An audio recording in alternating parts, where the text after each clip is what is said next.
Simplifying a cos x plus or minus b sin x, part 2. So we want to write 4 cos theta plus 3 sin theta in terms of just using the cosine function. So we have the angle theta, there it is again, theta, so we need to work out r and alpha, and then we substitute those values in when we have those, and then instead of using these terms for sketching a graph or solving equations, we will use just this side instead, which is in terms of a single trig function, just in terms of cosine, so far simpler to work with. So this is the addition angle identity that we're going to use. We have a minus here, so we need a plus on this side, which gives us these terms. Make sure that you're multiplying by r, because we were multiplying by r here, so you need r here and here. Okay, so on each side of the equation we have a cos theta term, and on this side this is the only cos theta term.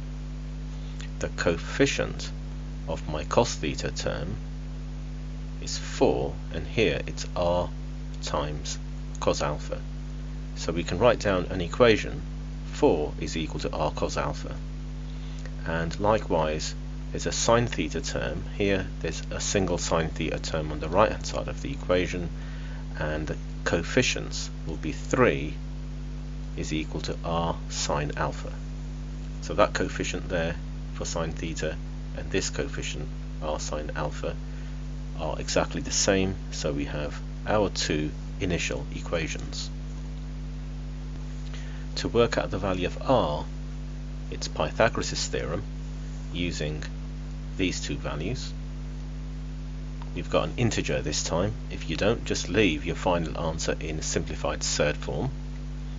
And to work out the value of alpha, we divide these two equations, and we want sine over cos. So this is the sine equation, that's the cosine one. So sine over cos is 3 over 4. So tan alpha is 3 over 4, then tan inverse of 3/4. I'm working with radians, it gives me 0.644 radians. So now we have to substitute the alpha value and the r value back in here, like this.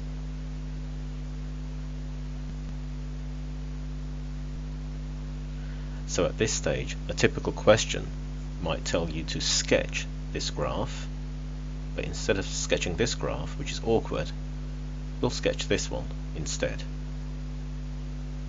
And there are two transformations in this graph. If you start off with y is equal to cos theta, your first transformation, y is equal to cos theta minus 0.644 radians, that's a translation towards the right. So if you take your cosine graph and translate it towards the right by 0.644 radians, you will get this graph. And then if you do a times 5 stretch in the y direction, you get this graph, which is the same as this. Another type of question might be an equation, for instance this, and you have to solve this. Instead of solving this, we'll solve this equation. So we'll start off by dividing by 5 on each side, and then when you do arc cos or cos inverse of 2/5, the angle you get is exactly what you see in the equation. So theta minus 0.644 radians will be the angle. And to work out theta,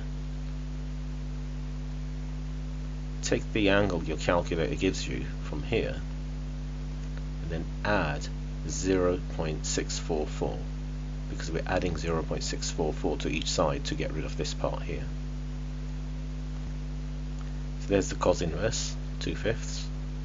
And if I add 0.644, that's a rounded value, I get this value. So theta is equal to 1.80 radians. I can test this value in the original equation here. If I store this in memory x, and then 4 cos, then I'm using x, plus 3 sine x, should give me something very close to 2, which it does. It's slightly out because I'm using a rounded value for x. For practice, have a go at these exercises and these questions.